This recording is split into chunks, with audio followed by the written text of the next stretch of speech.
Welcome to Creator with Ranboo and me, Hank Green. Unfortunately, Hank Green can't actually be here today, so I filled in. I know, I'm sorry. So thank you. I'll be filling in sitting in that chair there. So now though, if you could all give the same wonderful, warm welcome to our beloved Ranboo.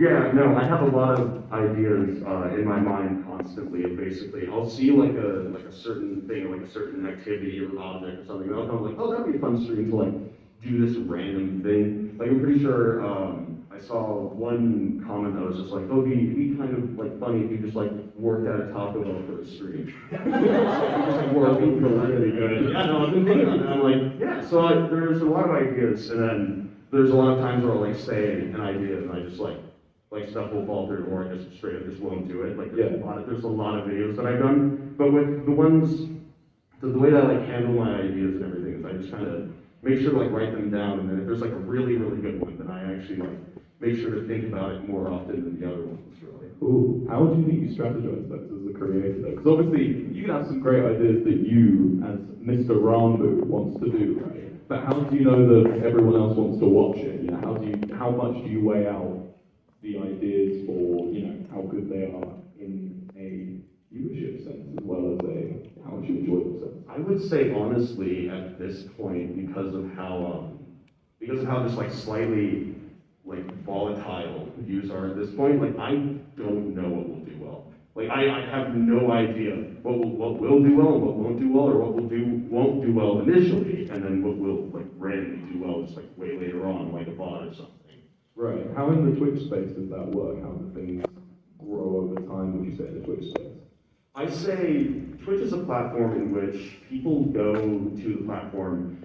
It's not like YouTube or like TikTok where people go because they want to watch a YouTube video, or they go because they want to like just watch different TikToks. People go to Twitch for a specific person rather than like, oh, I just want to like watch like a random Twitch stream. Like, yeah, people usually log on to Twitch because they have a certain person that they want to watch. So I would say the biggest way to like grow like the viewership on Twitch is by being everywhere else but on Twitch, because it's really difficult to like kind of like advertise yourself on Twitch simply because there's already so many people that are doing that exact same thing. So what you have to do is you have to go into other places, like you have to go into like TikTok and everything, which is how I started everything, or you have to like go into YouTube or Twitter, or just basically every other platform besides Twitch, because Twitch is like the end goal for like, if you want to become a streamer, then Twitch would be like the end goal for like your viewership, but you have to let people know that you're going to be on Twitch, and like when you're going to be on Twitch, in order to be able to get that viewership.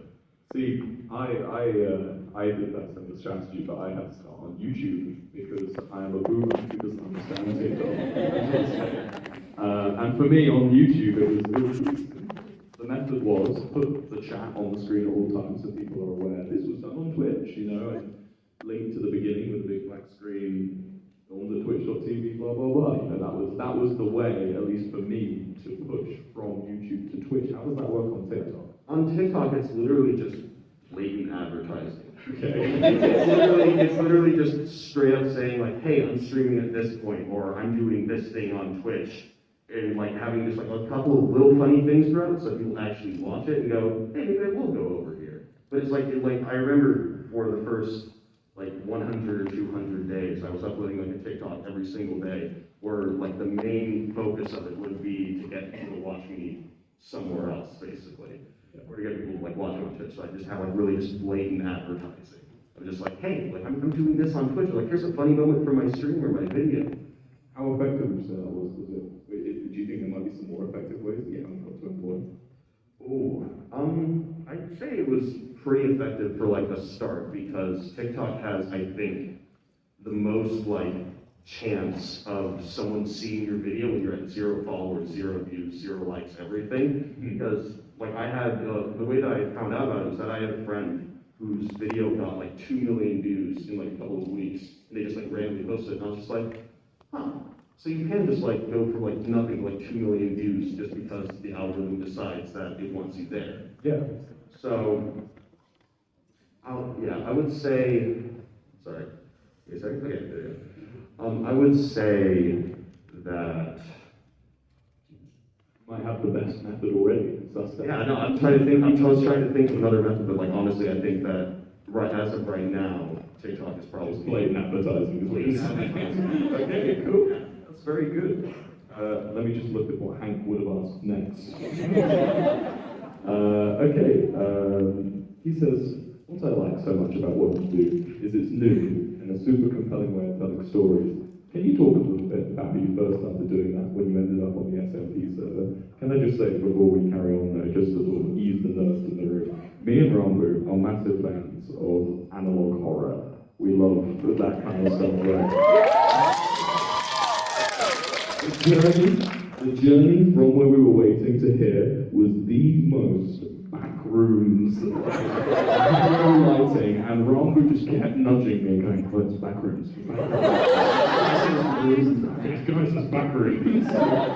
But yeah, I forgot the question. Do you remember the question? I think it was like, how did I start doing storytelling? Yeah. Can you talk about how you first started doing that when you ended up on the SMP? Well, basically, I had no idea how to like begin like my like lore and everything when I started. I remember I was like, okay, so it's like kind of like casually, or it's just like I'm getting like into it more of like Tommy and everything when I like worked down at George's house. And then yeah, that's been really odd if no one wanted to do this. He's a pyromaniac. Probably, but it didn't work out. I mean, so for those of you that don't know, an SMP is a survival multiplayer server on the game Minecraft, and it's where me and Ranboo sort of had our like highest peak so far at least. Yeah, it's been our like it's how I met him, it's how we became such close friends, and so that's what it was. And Ranboo joined a little bit after me. And his original style was a bit, you were a bit more of a slow burn into it, even though you had your, how many 1,000-word doc for your lore, for your backstory? I was just like, it was after the first like actual stream where I was just like, oh, I could like actually do like a cool lore thing. Yeah. So I played a survival game with Charlie Slimesicle. And after I was like, all right guys, let's chill. And then I didn't see where I placed like a certain book. And then I was just like, okay, what if I like made this an entire thing? And then I just started like freaking out, like I like acting like I was freaking out, and then I just like abruptly ended the stream. And then after that, I just like went and I just started like writing down like, okay, this is what I'm doing so far, this is what I'm going to do, this is what could potentially happen. But then also when you plan out like a lot of like lore and everything, especially like that kind of server, and I realized that really quickly is that plans can change really, really fast. Like someone doing like some like random thing like on their screen once can like offset like entirely like an entire like paragraph of that document. Yeah. Right. So I kind of overplanned in the beginning, and then I kind of like had to reel it back in a little bit. I was just like, okay, maybe we should take it like a little bit more casually, but still like kind of plan. Exactly. And this backstory sort of fiction-driven server that we used to play on sort of grew into a very rich tapestry of basically which was just fiction in Minecraft. It was just a continuous like story being told out through a very interesting medium. And I feel like that was what really got people hooked, was it was such an interesting medium and we were enjoying it so much as to and yeah, that's good. Was that intimidating for you at all, that transition into the Twitch space and to where you are now? Yeah, wait, did you say like the transition from if you excuse the words, nothing to everything? Zero followers to millions. Yeah, I would say that it was intimidating, and I'd say a lot of it still is, but I remember in the very, very beginning, like being like, I was so excited about like everything. Like I would be constantly checking, like I had like the social blade like ticker basically like on my other monitor at all times, and I just like watched it. Helping. It was not helping at all. Can't do that. don't check things, especially because when you start to see them go down, like seeing them go up is really, really good. And you like feel really happy about it. But at the moment that they start to go down, you will start feeling like really sad. But basically in the beginning, I was like, oh, this is so cool. Like I'm going here. Like oh wow, I have like more subscribers than like this person that I used to watch. That's crazy. And then I realized that there are a lot of cons to content creation that no one tells you about, that no one really prepares you for. Like what? Like well, basically, on Twitter you can search up what people think about you. Right? And on every social media you can search up what people think about you. And especially the way that you can fall into the trap of like obsessively checking it is like, you're just like, oh, I'm just getting feedback, or I'm just getting like, you know, like, oh, like someone's like critiques on my stream and everything. When in reality, it's just a bunch of random people just saying stuff about you that they are like saying like a passing thought that you're taking a lot more to heart. So having to deal with that as well is like really difficult to deal with, and it's like still even like it's something that like no one can really like prepare you for, that kind of thing, where you were suddenly like thrown into, here are all these people, they will be watching you, they will tell you their opinion on you, whether you like it or not. It's gonna happen, and you just kind of have to deal with it. Like you're gonna have all these people like constantly watching your every move. Like, well, there's a lot of people that only specifically watch you just to see if you will mess up, so that they can get their like instant kind of gratification of like, there it is. Exactly, and I think the important thing to remember is that the majority of these people are the minority. They are the small group of vocal people. Because the average person who watches your content will not say a word. You know, they won't reach out to you. They won't even comment. They may not even hit like. They just watch it and enjoy it. And then when I say, do you enjoy Ranboo? They'll go, yeah. Well, no. Yeah, wait. the ones going out of their way to ridicule you, and for any of you looking to sort of get involved in the Twitch and YouTube space, if they're looking to ridicule you as well, you need to realize which part of it is the vocal minority and which part of it is worth listening to. And there is some parts worth listening to. Not everything you see that's negative about you is hate. Yeah. Sometimes it can be a good thing to take that on board, especially what I found, especially talking to Tommy, was that Tommy's another YouTube creator who we work closely with. The thing about reading feedback is that normally the most educational space for it will be your comment section, because it will have your majority fan base giving feedback. And obviously, again, don't go looking out for the hate, but you can usually use that as a good litmus test for the majority of things. Not Twitter, not Tumblr, not Reddit. Especially not Reddit. Yeah. Oh, very interesting. That's very good. And so where do you think you go for your inspiration in your character? I mean, we were talking about backwards earlier, so... So there's inspiration for characters, inspiration in general. Inspiration for... Let's go for both. So again, we are part of a role-playing Minecraft server, which to some of you may seem very alien. The best way to think of it is different improv classes. Imagine that in front of hundreds of thousands of people. And you're playing Minecraft. You are the quirky characters is the best way. And we've got really into it. We've written entire backstories for our improv characters. We've got full future ideas and things. So I guess the question is, where do you get your inspiration for that specifically, but also just for where you're going in the future? I know you have some other projects, Generation Loss, for instance. Tell us about that. Tell us about your inspiration with that. I think the biggest inspiration for, especially the Drew S&P character in the very beginning of the first stream that I did, where I abruptly cut off everything, was actually from the community and what they made about it. They're just there's so many theories and everything that have been made where they're just what if this happens, or what if he's connected to this and everything. And I just went, that'd be cool, and I just kind of took it, and then I wrote it in. And that's I think that's still one of the biggest ways that I gain inspiration in general for other projects as well. Is I look at what the community is saying, what the community is doing, and I just go, okay, that's actually a really good idea. It's the line draw plagiarism though. I'm not saying you're a plagiarist. I read there's a line. Where does the line blur between inspiration? I would say when it's it would be when someone is writing out an entire comic story or something about it, and then I'm just Okay, yeah, that works. But like when someone, I remember, especially for Generation Lost, and like one of the next teasers that I have planned, I looked at the fan art and then I completely misinterpreted what it was. Like you will not be able to find the original fan art, I don't think, simply because of like how just like awfully I like interpreted what it was. But then my interpretation of it was like, oh, that'd be a good idea. And then I kind of took it there. So inspiration can come at like pretty much, and this like really like the sentence has been said a lot before, but it can come from pretty much anywhere. Like it can come from like seeing like a certain object, and being like, how can that object be used like in a certain space? So I think just keeping like a really open mind for inspiration will allow you to like suddenly see like a lot more like, oh, like I can use this, or I can use like a crowbar in this way. I didn't know that. I went ask why for a while, specifically. How is this new format dealing with you? Because again, we're very used to improv, and in that space, how is having this new scripted, written format working for you? How is working in that space doing? Oh, having like an actual like script and writing is really it's a lot different from improv, because the way that I would describe during S&P, especially like during like the kind of like later days of it, is like it became a D&D campaign where everyone is the dungeon master.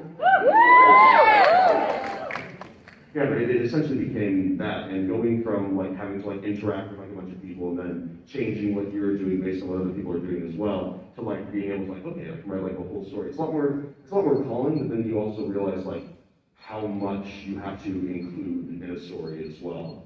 Like I never really understood like why some scenes were in like certain TV shows or certain movies, because I just like wanted to like skip to the good parts. But then you have to realize that like some things are very necessary in order for like that big scene to pay off.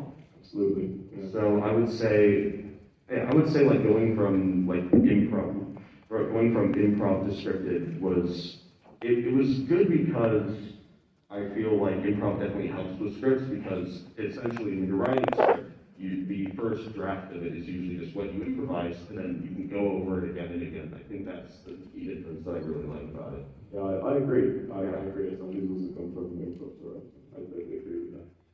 So, game theory.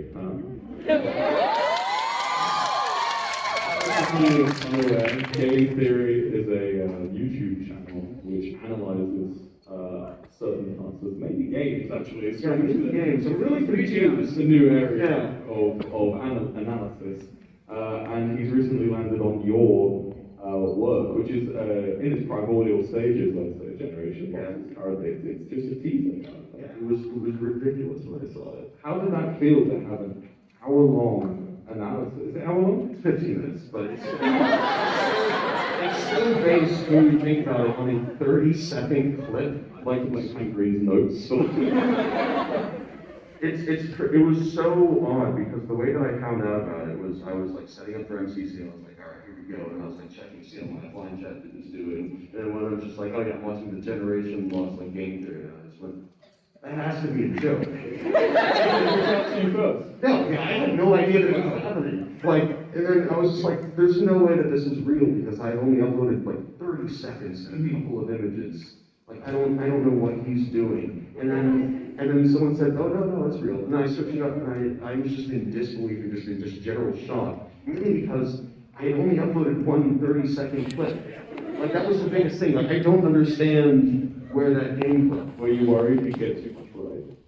I wasn't worried you'd get too much right, honestly, because that one teaser has barely any information in it. Imagine you got it all right.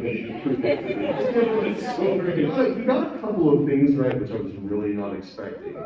But there were a lot of things that made me laugh a lot after stream when I was like watching it again. Just based on like, because of course when you give like really little information, there's a lot of room for interpretation. So it's completely fair that he went in some of the directions that he did, but a lot of them were just really funny to me.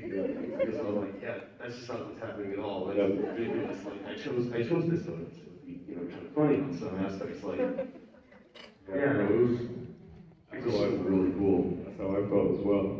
So you are as multi-platform as they come, Ranboo. You're on it all. Okay, you stretch across every multimedia facet that there is.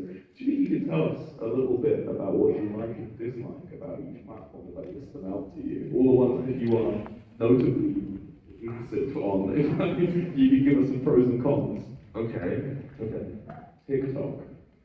TikTok, I would say a pro is the fact that literally any video can just randomly blow up and show up in places where it's just not supposed to be. It's funny because What do you mean by not supposed to be? I mean in different communities that like regularly wouldn't watch you, like people that regularly wouldn't watch you, like it would show up on like, because the biggest thing is like showing like the TikTok audios of me that have gone like,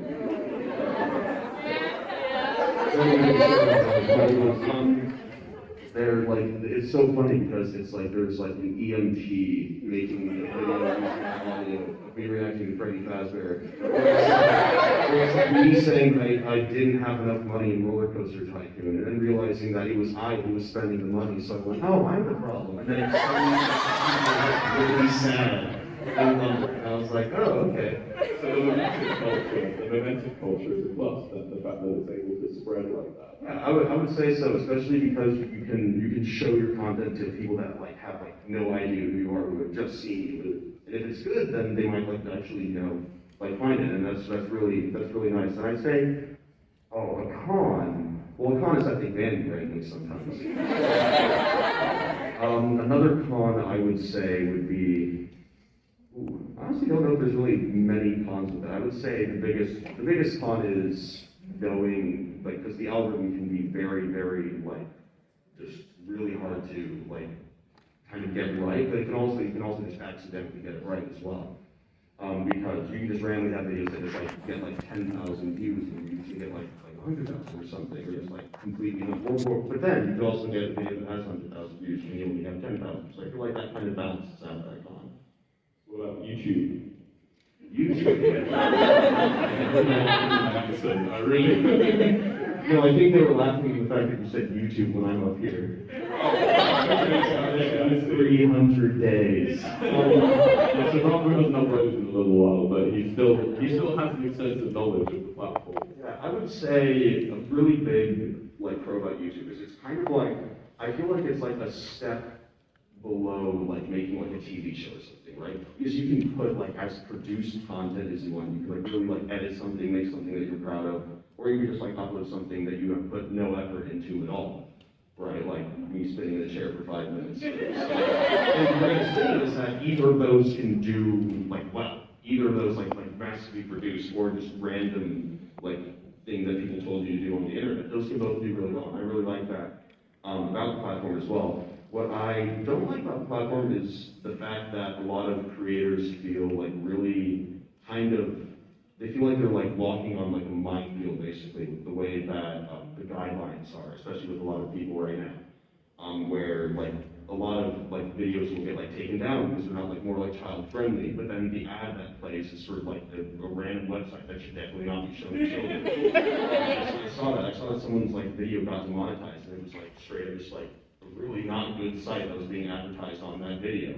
So I feel like they have a couple of stuff to work out with that, and especially because I don't know the YouTube algorithm at all, but I would say that like it's very, very difficult to get right, especially when you're starting. It's very difficult for people that are like just starting, I'd say, for YouTube. True. Yeah, I'd say my biggest advice for YouTube and understanding the algorithm is to watch YouTube. I know that sounds kind of boring and a bit obvious, but my biggest thing that I found was just by watching YouTube and seeing what's working for people in fields that I wanted to get involved in was very helpful for me as well. And finally, Twitch. I would say that the biggest thing that I really like about Twitch is simply because it's streaming. It's like going live, and then you're able to like have just like a bunch of people watch, and I can like do whatever. I can play like a random game that I find, or I can just like sit there and talk, and then people will watch. And it's kind of like it is the easiest for me. It is like the easiest content that I can like know I can reliably put out and then have it be like all right. And I just really like also the chat function. I think as well it's one of my favorite things because it's just a beautiful hive mind of just everyone is able to contribute to this like one box on my screen. Yeah. And it is amazing because you'll see like a really well-crafted joke, right? And then you'll see someone that just accidentally typed like the letter M. Holy, it's funny. And I really like that. Yeah, and I mean, I'd say like the biggest fun for Twitch would probably be a lot of the stuff that happens not necessarily on like a user, but more on like the creator behind the scenes and with a lot of like how like a lot of the functions are rolled out, how a lot of things happen with like ads and revenue and splits and all that. It's very like difficult to get your footing, especially for like new creators who don't get like help or like Yeah. So you were saying about how you love the chat. Yes. About Twitter. So audience is a great way of getting validation for your content, but you need ornament. As a human being, you need your pillar of needs. So how do you get your validation and support outside of the audience? outside, so like not like nothing that the audience thinks at all. Outside the audience, yeah. I would say when I laugh at my own like stuff that I make. That's when I get the biggest validation from it, because I'm just like, at least I find this funny, so I think that people maybe will. Because I was working on a project that I can't talk about yet, but it's not as like that didn't deserve the ooh. And I was just laughing at how awful it was, basically, and I was like, that's how I know that I'm doing well, because it's meant to be awful on purpose. I'm really liking it. So that's how I get like validation from it. It's like when I find it entertaining, or if it's something that I would watch. And I would say that's like the biggest thing that you can hit as a creator. It's making content that when you rewatch it, like getting like over like, you know, listening to yourself speak and everything and getting your own voice, if you find it enjoyable, then you know that you're making content that you can be proud of, and also that you know other people may enjoy. Yeah, I agree. So what are the things you are most proud of giving back to your audience? Wait, giving back to our audience? Sorry, so you give back so much to your audience in terms of, you know, entertainment. A lot of the time, I remember, for me at least, it was always very nice to open Twitch, and I'd always know I could see Ranboo. I could always listen to your voice wherever I went, you know. And well, what are you most proud of out of everything you do?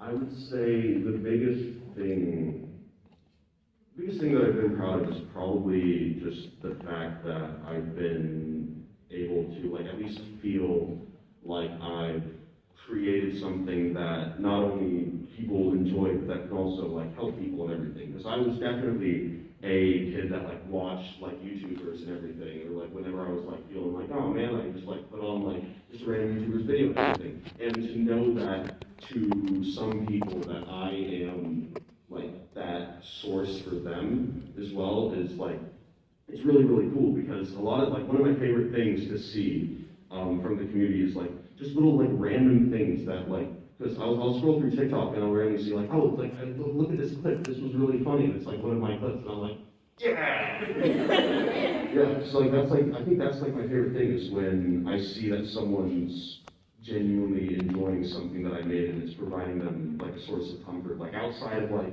you know, whether or not like outside of like all like the drama between like communities and everything. Outside of that, when you see people that are just genuinely just enjoying something that you make, that, so I think that gets me like, that's like the biggest thing that I'm proud of, is the fact that not only am I able to help a lot of people like with what I make, but I also am able to help myself with what I make as well, and be able to just have fun doing something that I genuinely enjoy, and then I'm also able to do really cool things because of it.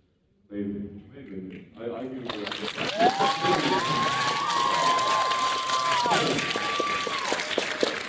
I'd like to thank you for those amazing questions.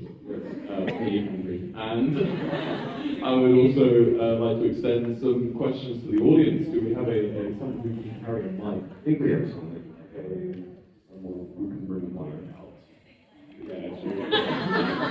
Otherwise I'm just running around. Otherwise, can we get it for? Go on, you choose first. Oh, me choose first. Yeah, you choose. Creative. I'm going to sit next to you as well now, Ron, because I'm not like halfway across the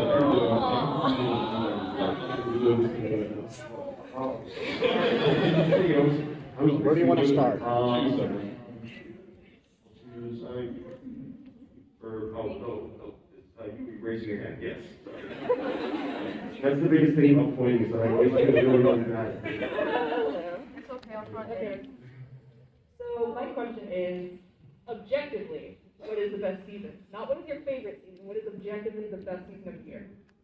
Oh, season, of the year, like of the, spring, summer, autumn, winter. So I was thinking, I like season 4 of The Office. I'm a summer guy. I'm winter, actually.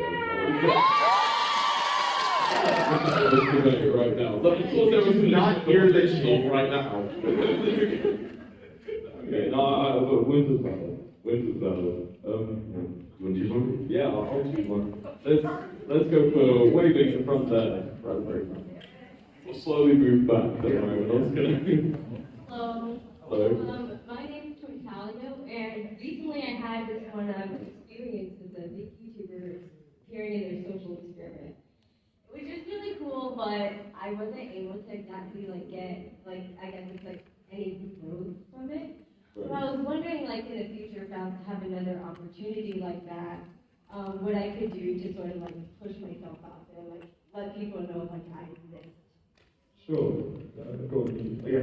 So I actually have experience in that very thing of being in something that someone much larger as me has made, and then trying to gain some type of traction for it.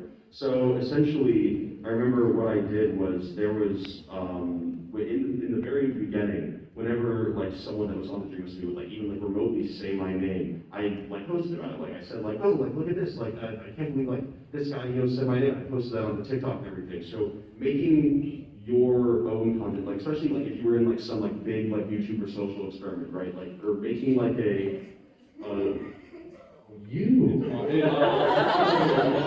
I feel like I'm the wrong person to answer that question. Makes sense. Okay. I would say even just making a short video about it, right? Because you might not be able to get a full commentary style video, but even just a short video, just oh, look at this different perspective of this this same event that you've already seen. I would say that would probably be the best way to go about that kind of thing. Yeah, I agree. Yeah. Cool. Let's do the person with the tripod, holding the tripod on the center. What's the tripod? They really like tripod. Okay, tripod fans here, yeah. How do you feel about people like me making content based off of your content or just right now? Oh, that's a good question. I mean, when you think about it, I think I actually prefer it. I actually really like it simply because it's good for both parties, right? It's good for you in the sense of you get to have content and everything, and then also having someone's name on it can also help boost it. But also, if it gains attraction towards a new audience, it also helps the creator that you make it of as well. So I would say that I fully welcome it, because that's a lot of the way that creators grow in the first place, and how things become really big is word of mouth. It's people making content about the content that you're already making. I would say I think that's a big reason why the Dream SMB, besides Tommy's videos as well, got really big, is because I saw a ton of clips about it that just went really well, that people would make of it. And that's the reason why a lot of creators, I'd say, have started to do really well recently, is because of the community that surrounds it and the content that both the community and the creator make. Yeah, and if I were to debate, if I completely agree with everything Ranboo said, if I was on the flip side, one of the negative things of producing content in that regard is that we already live in a space, and we create in a space that we are sort of slowly losing control over a lot of our, I can't say art, a lot of our work, a lot of our series and stuff over time, because as you grow, you tend to lose a lot of control over what you're putting out there due to things like that. I feel like it can be a bit scary as a creator when you are seeing your work being uploaded by someone else or a different platform, and you think, if I change my views on that, if I dislike that, I can't do anything about it. That's there forever, and the permanence of the internet is scary in itself, and sometimes that can counter. But I totally agree with Ranboo. I think it ends up being net positive for the people involved.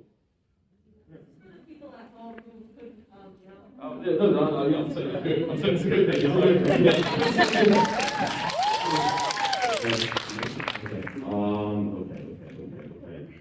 I will choose, is pink hair right? You have pink hair? Yeah. Okay.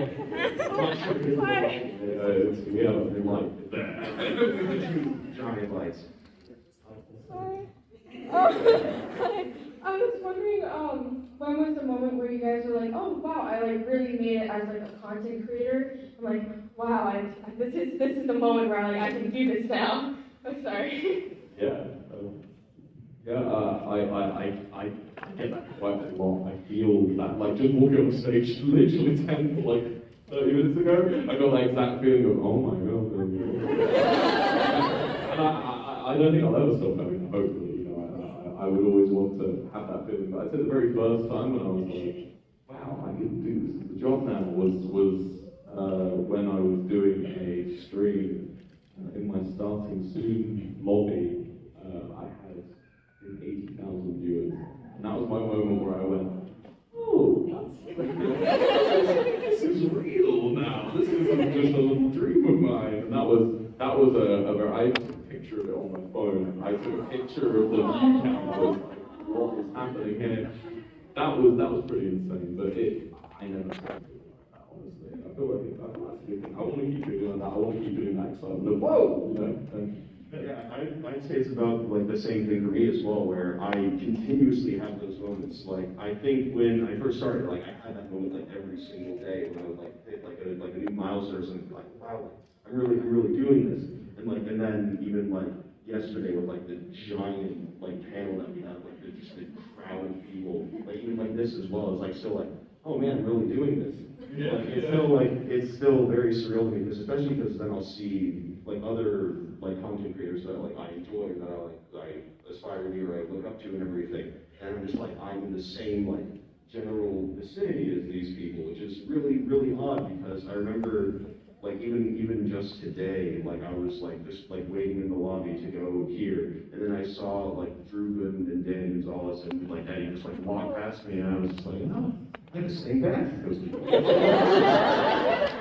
So I would say that it's definitely a good thing to like keep having those moments of, because it just makes you feel like proud, and it also helps you like realize like how far you've come from the very beginning as well. Your very first one, though.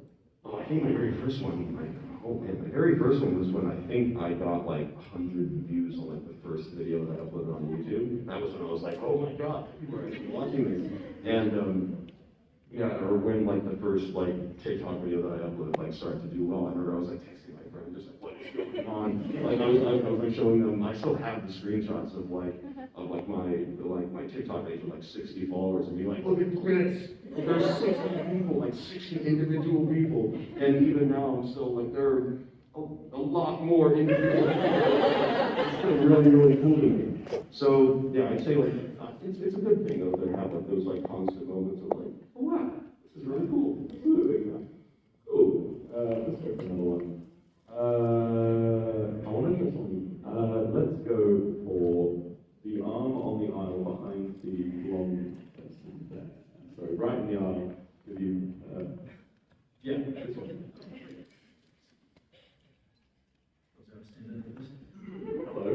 Hello. So this morning there was a panel with Mr. Beast and Taha, I can't remember his last name. Where they were talking about how, at least on YouTube, you should start focusing on making something that you enjoy before trying to appease the algorithm. And Wilbur, how do you agree with that, or do you find any opposition to that? And then Ranboo, how do you compare that to what your experience on TikTok is? Yeah, I agree with that wholeheartedly. If you're not immediately working on things that you know, your audience will tell. And I believe in that exact same panel, Mr. B said that you should always change the word algorithm for audience. When you're asking a question, how can I appease the algorithm? How can I game the algorithm? If you change the word algorithm for audience, and I feel like that truth pervades. If you're making something that you truly enjoy, and importantly, you want to watch yourself, I feel like they'll come. They'll come. And I would say, for me, the biggest thing about like appeasing appeasing the algorithm, especially like on TikTok and everything, is if you only make content that's built to appease the algorithm, sure, it's going to be great for a while. Like, it's going to be good. You're going to start doing, like, you might start doing well. You might start, like being like, oh, look at how many views this video is getting. But then you will start to realize that you'll start to get stuck. You'll start to get stuck making things specifically for the algorithm. And you'll realize that, like, oh, I want to make this video that I actually enjoy, but I know that I should be making this.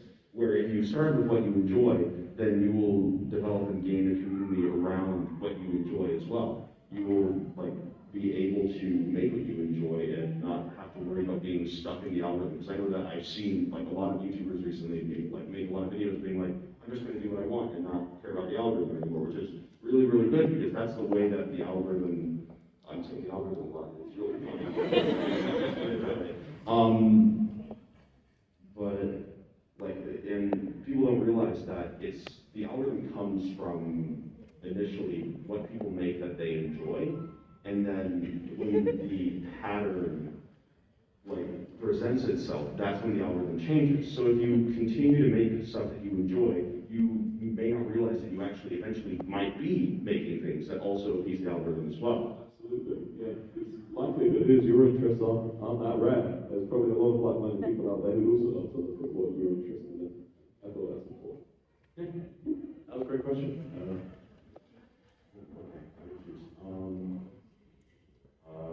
The person waving with 2 arms. I like the effort. What's up? I'm Agent of Bold, and it's a pleasure having you two here. I have 2 questions. The first one's for both of you, and the second one's for Hank Green. The first one, do you guys know the lifestyles of me? And then for the second one, I know you were talking to Ranboo about like how he went from nothing to everything, about his reaction. I want to know your reaction from him being like nothing and then him coming to everything, and then like in the light, you're in the dream and you're like, oh my god, this is Ranboo guy, you know what I mean? Especially when my bits for a while, I think. Who's this Romer guy? Yeah, go on. You first. I mean, I think I have heard of what you're saying before. I don't know. Lifestyle, Yeah, was it? I've seen like a couple of videos on it, but not really too. Yeah, it looks like right? I did. I'm always into that kind of stuff. I always enjoyed like X life and things. You know, those Minecraft servers do an interesting thing with health and lives and things. Yeah, it's a cool idea. And for me, in Greek, seeing Ranboo come up was actually it was a breath of fresh air. Ranboo, it was nice to see. I always say this as I'm an old man. Right? So it's like seeing there being just this huge swath of creators in this age range of, you know, some of them 16 who are just in it for the fun, in it because they love doing what they do. You know, there's no feeling of, oh, you know, I just want all the money, you know, which there definitely are creators who are like that, but seeing all of these people come up who are just in it because they love it. I encourage it thoroughly, and I want more. Bring more up. Yes, keep it going. Replace all the celebrities with wholesome people. Let's do it.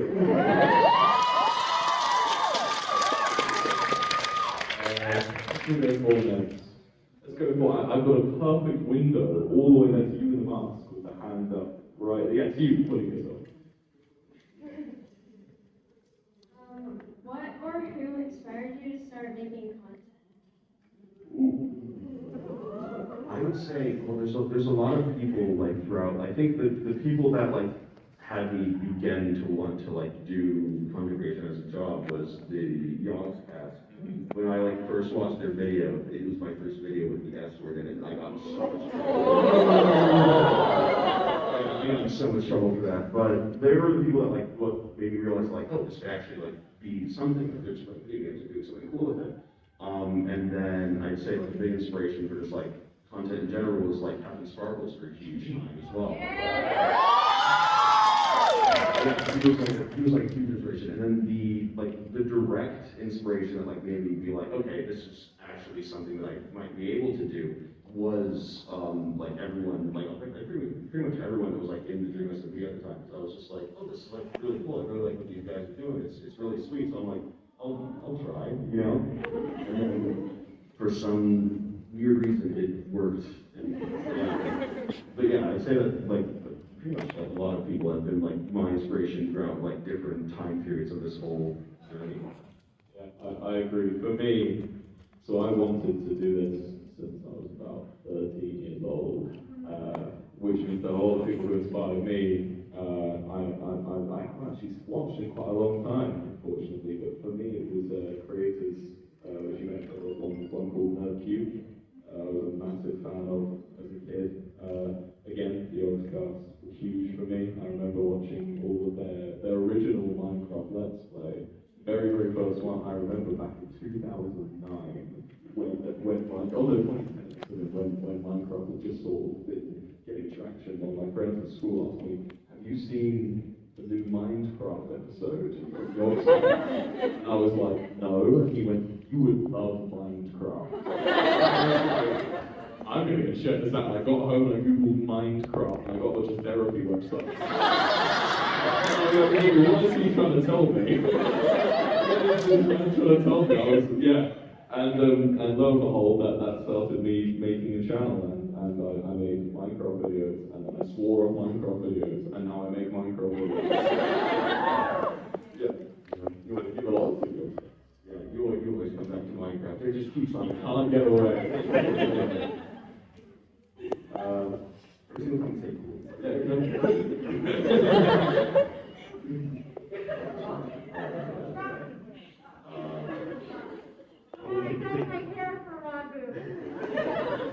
Wait, are you the person we saw in the Target parking lot? Yes, I am. The person that we saw in the Target parking lot.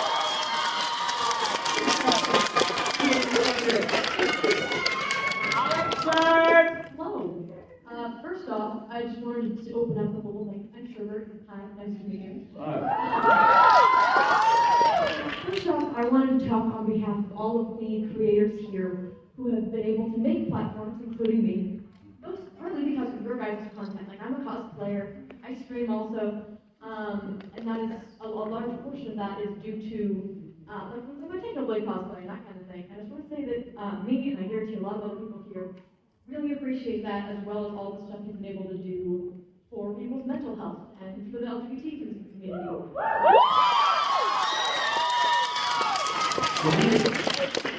My actual question to you is, over the last like 10-ish years, Minecraft has been this big game, and it seems over time like it keeps kind of going down and immediately has a resurgence. I just wanted your thoughts on that, because a lot of people see it as kind of like a timeless game and that it will never go out just because of how it works and that kind of thing. So yeah.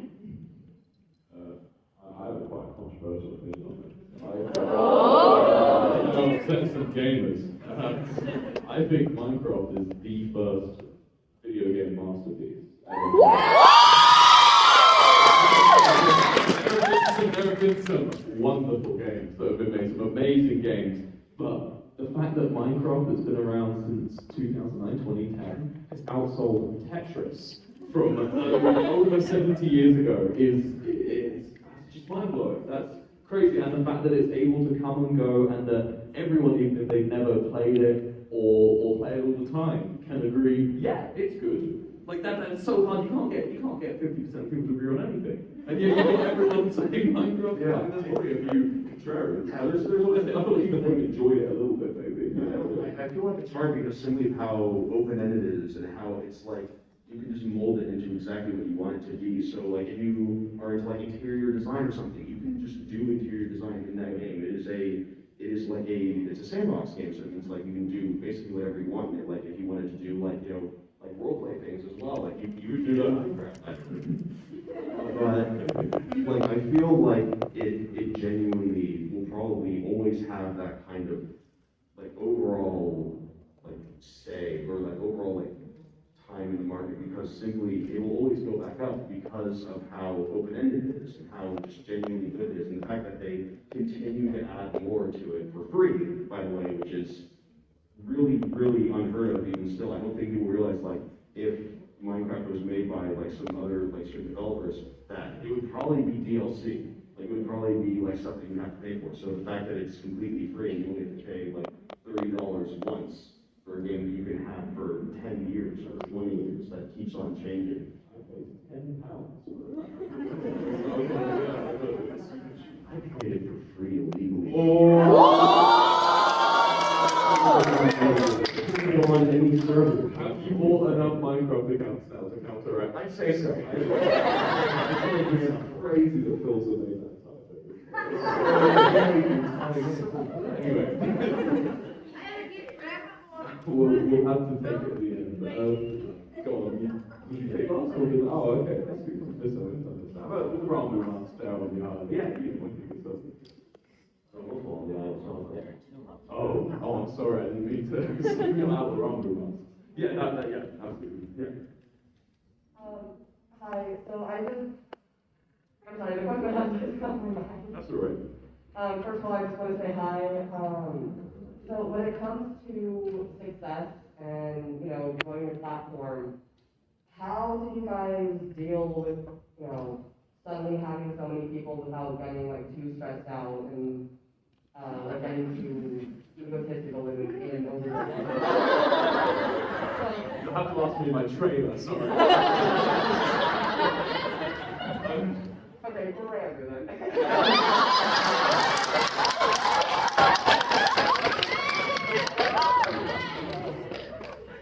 Oh man, I mean, honestly, it's really funny that you say, how did you handle it without having any stress?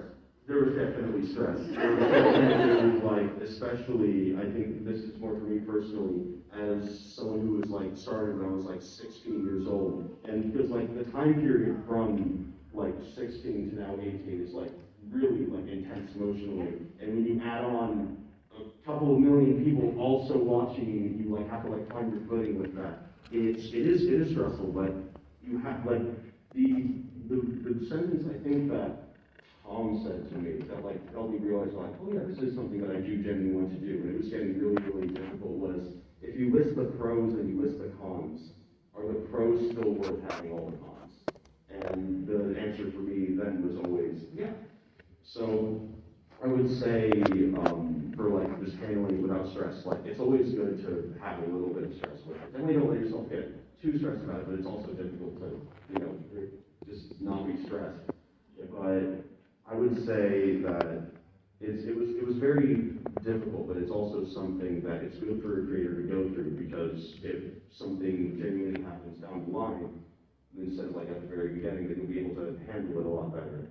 And as for not getting too much of an ego, at least for me, I constantly had to remember, if I were to go outside and talk to some random person on the street, they would probably have no idea. They would ask what Twitch is. That would make you realize, oh, okay. And also, they then wouldn't care. They wouldn't, they'd be like, oh, whatever, yeah, I'll come to work. Yeah. I think again, that's what I would say too, is to step back and look at what you do with perspective. When you reach a point sure, me and Ranboo enjoyed a nice amount of success, but what we do is comparatively a lot easier to a lot of what people do, and to step back and think, we play a lot of games.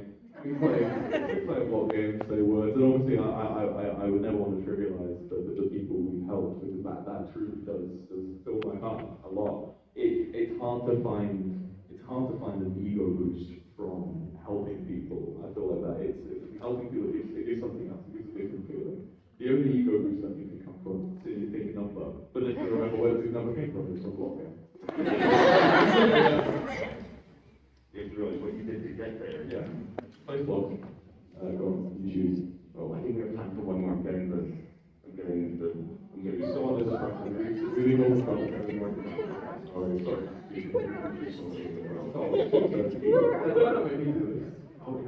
Feel bad. Feel bad. Okay. The person holding the Sprite. Okay. You want to do that? Yeah. Cool. Hi. My cereal was great. I'm diabetic, so no sugar. I was called a lemonade and I laughed at American. We call it lemon Sprite lemonade. Okay. I've had 3 questions running around my head, so I'm just gonna ask: if you could be transported into the world of any movie, which one would you choose? Oh, it has to be a movie. It's going to be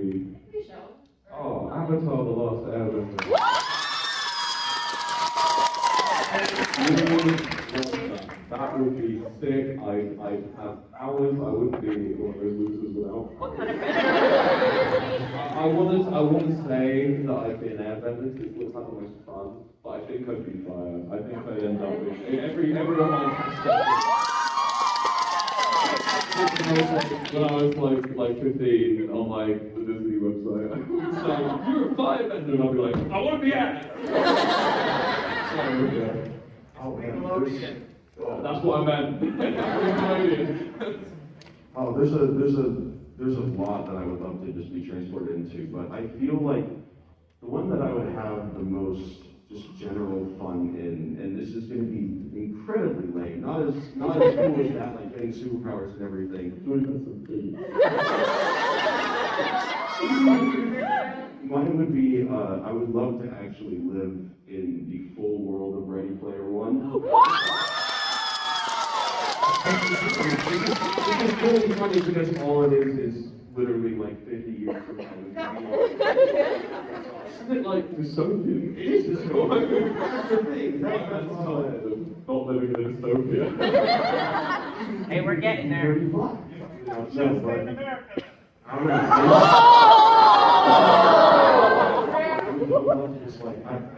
I don't know why it would be like so, because I don't know that it would be like really difficult. But I feel like I also just like look at the technology and be like, oh, cool. And then I have to worry about like getting assassinated because I killed someone just like random field in the video game part.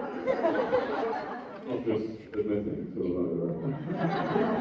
that would be a crazy way. That would be awesome. Cool. Is that all we have time? That is all we have time for. Yes.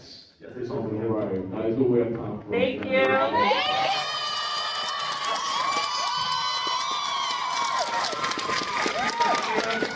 Thank you for coming all the way here.